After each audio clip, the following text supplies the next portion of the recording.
Hey guys, it's me coming to you from my house. Shock. I decided to make another YouTube video. What is going on? I'm having a wine, which I haven't done for a while, apart from yesterday. But other than yesterday, I haven't had a wine for a while. It doesn't matter. We can have wines.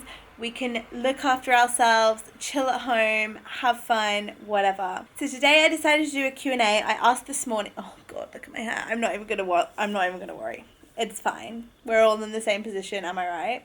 I asked on OnlyFans, Twitter, and Instagram this morning for people to ask me questions, and I haven't looked at them yet. I'm going to check OnlyFans first because you guys are my priority.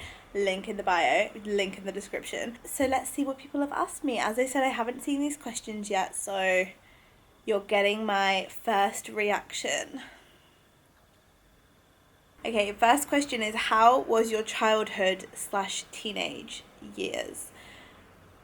Interesting question for a first one. My childhood was very good. I had a very privileged upbringing. I have parents who are still together to this day. Obviously, we all go through struggles as children. One thing I would note is that I have had OCD since I was very young. My mum said she noticed OCD in me when I was, I think, about 5, and I still have OCD to this day. So the next question is, would you like to have children? I've said this a few times before. I am pretty sure that I will never want to have children. Yes, that could change, but also I really dislike when people say to you after you've said, I don't want to have children, they say, oh, you'll change your mind one day, because that's kind of implying that if you don't change your mind, then that's a problem, which of course it's not. Having children is a massive decision, and the fact that people just take it as an assumption that you will have children is very odd to me. And I think it definitely needs to be more of a discussion that having kids is not for everybody, and it's a huge commitment, It's almost like people question you more when you decide to get a puppy than when you decide to have a baby. It's just very mind-boggling to me. I also think being a vegan and, caring about sustainability and the environment, I do think it would be a bit hypocritical to bring a child in, which is really not helping the population problem, not helping sustainability of the world whatsoever. It's a personal choice, but if it's something I don't desperately want to do, I don't see why I would.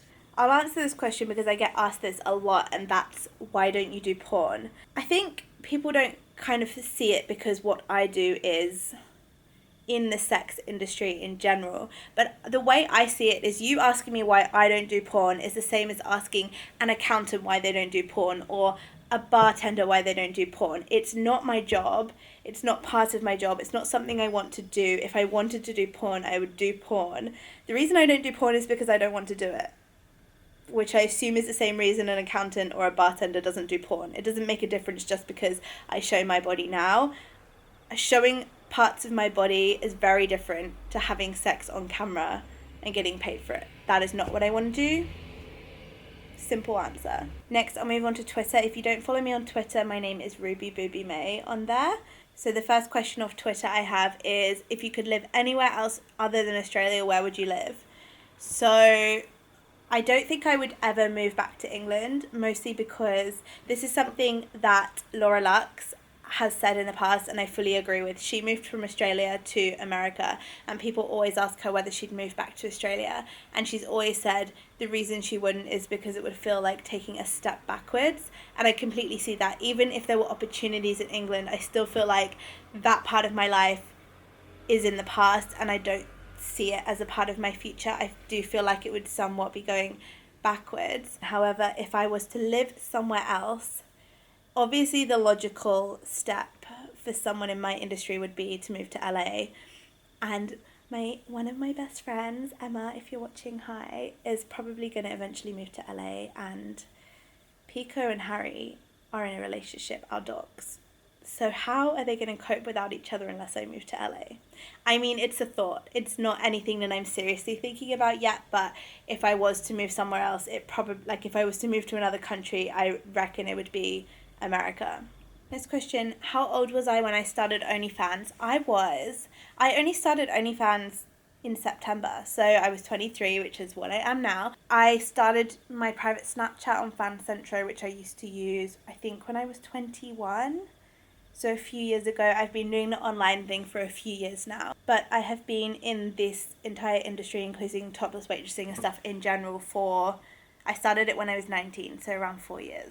Okay, moving on to Instagram. This is where I've got the most questions. The problem with Instagram questions is a lot of these either aren't questions or they're just stuff I'm never going to answer, like, I love you, I want to be friends with you. Do you have porn videos? I love you so much. Can I join with you? You look like a mum.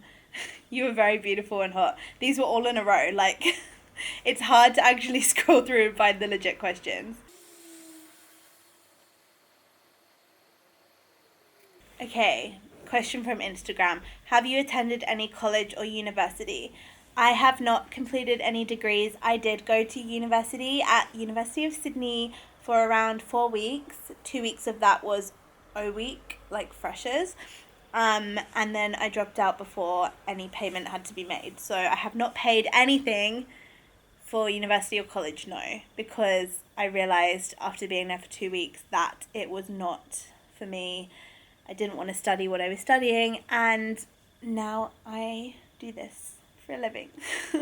What advice would you give to a master procrastinator? Do you procrastinate yourself? I do procrastinate a lot, especially because I work from home and because I work from my phone so much.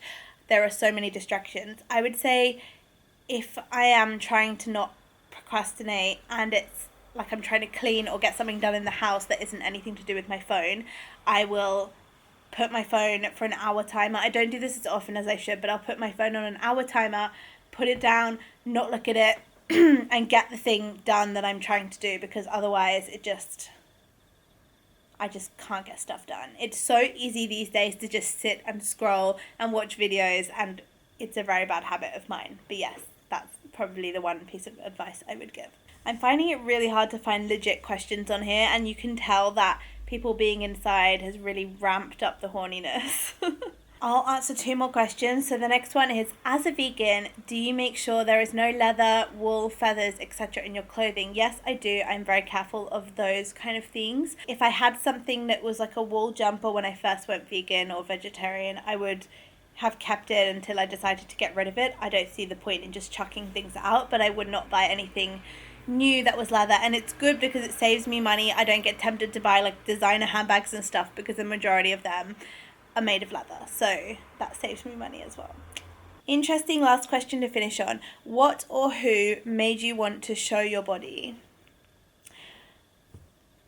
It's a good question. I think the answer to what made me want to show my money I think the answer to what made me want to show my money I think the answer to what made me want to show my body would be the money, ultimately. I mean, I can't speak for everyone, but I think a lot of people who are in the sex industry in general got into it originally because of the appeal of the money.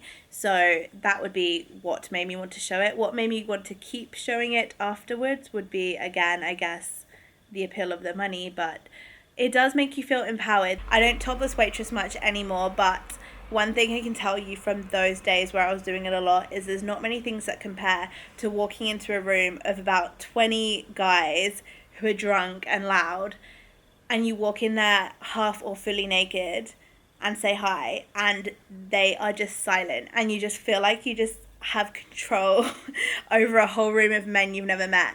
And for a lot of people, I can see how that would be completely daunting and something they'd never want to do. And trust me, if I'd heard that in the past, I would not want to either. But once you've done it, there's few things that compare to being able to shut a room of drunk men up just by walking in there.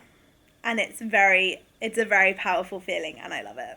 Anyway, I think that's all I'm going to answer. I'm going to go try edit this now and get it uploaded as soon as possible. I'm hoping that even if this is just entertaining a few people, that can be fun. And I don't want to sit here and just, think about and talk about the virus the whole time and everything that's going on right now. So hopefully this can provide a little bit of entertainment for you guys. As always, my links will be in the description. You can go follow me wherever you would like to. And I hope everyone is staying well and safe and inside if that's what you have been told to do. Love you all. Thank you for watching.